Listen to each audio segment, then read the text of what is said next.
High বন্ধুরা, কবিতার তোড়া চ্যানেলে তোমাদের আবারও একটা নতুন ভিডিওতে স্বাগত জানাই। আজকে নিয়ে চলে এসেছি আবারও একটা নতুন কবিতা, যেটা আমি আকরাম হোসাইনের লেখা একটা কবিতা আজকে আবৃত্তি করব। তো কবিতাটি তোমাদের কেমন লাগছে অবশ্যই আমাকে কিন্তু জানিও। কেমন লাগবে আবৃত্তিটা আমার গলায় তোমাদের কিন্তু কমেন্ট করে জানিও। কিন্তু আমি দেখছি কিছুদিন ধরে তোমরা কিন্তু কোনো কমেন্ট করছো না। কিন্তু তোমরা কমেন্ট না করলে আমি কোনোভাবে উৎসাহ পাবো না। তো তোমরা প্লিজ কমেন্ট করে বলো যে কেমন লাগছে। তো চলো শুরু করি আজকের কবিতাটা।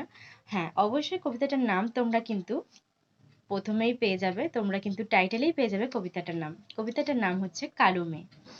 কালো মেয়ে, কালো মেয়ে লেখাটি লিখেছে আকরাম হোসাইন। তো চলো স্টার্ট করি।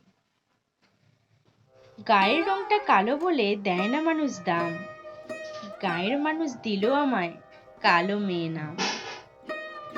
বাবার চোখে রানী আমি, মায়ের চোখে মণি, পাড়াপড়শি এসব দেখে করে কানাকানি।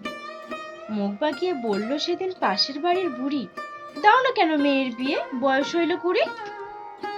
মৃদু সুরে মায়ে দেখতে আসে বর, দেখার পরে বলে ওরা এখান থেকে সর।